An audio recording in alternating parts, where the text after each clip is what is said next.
జై శ్రీరామ్. భారత్ మాతా కీ జై. ఈరోజు 22A జాబితాలో జరిగిన భూముల అవకతవకలకు సంబంధించి పొంగులేటి శ్రీనివాస్ రెడ్డి గారికి మన జిల్లా అధ్యక్షులు, భారతీయ జనతా పార్టీ జిల్లా అధ్యక్షులు దినేష్ కులాచారి గారు మరియు వారి తోటి సహచరులు, బీజేపీ ముఖ్య నాయకులు అందరూ కలిసి వారికి మెమరాండం ఇవ్వడానికి జిల్లా కలెక్టర్ ఆఫీస్ కు వెళ్లి మెమరాండం ఇవ్వడానికి బయలుదేరితే కలెక్టర్ ఆఫీస్ చేరుకోగానే అందరినీ ఎక్కడికక్కడ దినేష్ కులాచారితో సహా ప్రతి వారిని అక్కడి నుంచి అరెస్ట్ చేసి వివిధ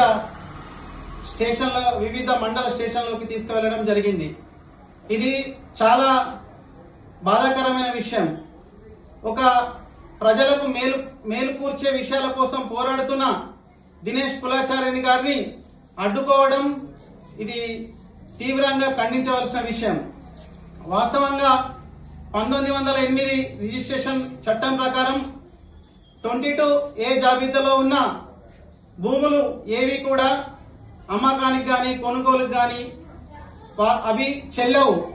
అటువంటి జాబితాలో కామన్ మ్యాన్ సంబంధించిన భూములను, సర్వే నంబర్లను చేర్చి వారికి తీవ్రమైన మానసిక క్షోభను కలిగించడం జరిగింది ఈ రాష్ట్రంలో. వీళ్లకు పరిపాలనలో వీరికి ఎలా పరిపాలన చేయాలో తెలియడం లేదు. వారు పాపం కొనాలన్నా అమ్మాలన్నా ఎంతో మనోవేదనకు గురవుతున్నారు చాలా రోజుల సంది. మరి ఇంతవరకు దీన్ని సరిచేయడం కూడా జరగడం లేదు. మరి ఇదే విషయమై మా దినేష్ అన్న ప్రశ్నించడానికి వెళితే అరెస్ట్ చేయడం ఈ రాష్ట్ర నాయకత్వాన్ని తెలివి తక్కువతనానికి నిదర్శనం. ఇది ఇలాగే కొనసాగితే రేవంత్ రెడ్డి గారి ఈ కాంగ్రెస్ పేరు, రేవంత్ రెడ్డి పేరు ఈ మెల్లమెల్లగా దిగజారుతూ వెళ్ళిపోతుంది.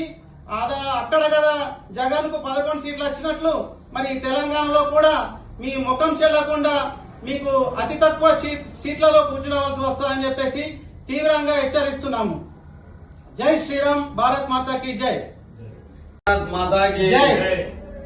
ఈరోజు మరి పొంగులేటి శ్రీనివాస్ రెడ్డి గారైనటువంటి రాష్ట్ర శాఖ మంత్రివర్యులు ఈరోజు నిజామాబాద్ కు వచ్చారని మరి మా దినేష్ అన్న గారు కలెక్టర్ ఆఫీస్ కు వెళ్తూ మెమోరాండం ఇవ్వడానికి ఏదైతే 22A భూముల విషయమై జరిగినటువంటి అవకతవకల మీద వివరణ కోరుతూ మరి జిల్లా కలెక్టర్ గారికి మెమోరాండం ఇవ్వడానికి వెళ్ళినప్పుడు మరి ఇలా అరెస్టు చేయడం, దాడులు చేస్తూ బీజేపీ కార్యకర్తలను, నాయకులను, జిల్లా అధ్యక్షుడిని అరెస్టు చేయడం ఇది చాలా హేయమైన చర్య.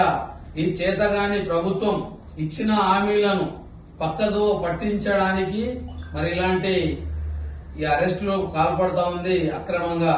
ఎందుకంటే ప్రజాస్వామ్యంలో అడిగే హక్కు, మెమోరాండం, వినతి పత్రం ఇచ్చే హక్కు అందరికీ ఉంది. మరి మా యొక్క కేంద్ర మంత్రి ఎలాంటి ప్రమేయం లేకపోయినప్పటికీ విద్యాశాఖ మంత్రి అయినటువంటి ధర్మేంద్ర ప్రధాన్ ను ఏదో రాజీనామా చేయించడమని గొప్పలుగా ఫీల్ అయినటువంటి కాంగ్రెస్ నాయకులు మరి ఈరోజు ఈ పొంగులేటి శ్రీనివాస్ రెడ్డిది కూడా తప్పిదమని తేలినప్పటికీ కూడా తప్పులేని వారినేమో బ్యాన్ చేయమంటున్నారు, రాజీనామా చేయమంటున్నారు. మరి తప్పు చేసిన మంత్రి ఏమో పదవిలో ఉండకూడదు, రాజీనామా చేయాలని మరి నిలదీయడానికి వెళ్లిన మా జిల్లా అధ్యక్షులను, కార్యకర్తలను అరెస్టు చేయడం ఇది హేయమైన చర్య. మరి ఇచ్చిన హామీలను కాంగ్రెస్ ప్రభుత్వం పూర్తిగా విస్మరించింది. మహిళలకు 2500, ఉపాధి హామీలో 12,000 రూపాయలు ఇస్తామన్నారు. మరి పింఛన్లు కొత్త ఇస్తామన్నారు, పింఛన్లు పెంచుతామన్నారు. ఇంకా రకరకాల హామీలు ఇచ్చారు. చెప్తూ పోతే హామీలతో మోసం చేసి విద్యార్థులకు ఫీజు రియంబర్స్మెంట్ ఇవ్వకుండా మరి ఢిల్లీలో విద్యార్థులకు సంఘీభావం తెలిపిన రాహుల్ గాంధీ, చిల్లర పిల్లల చర్చలు చేసే రాహుల్ గాంధీ మరి వీటి మీద సమాధానం చెప్పాల్సిన అవసరం ఉంటది. కాబట్టి తీవ్రంగా హెచ్చరిక జారీ చేస్తా ఉన్నాం.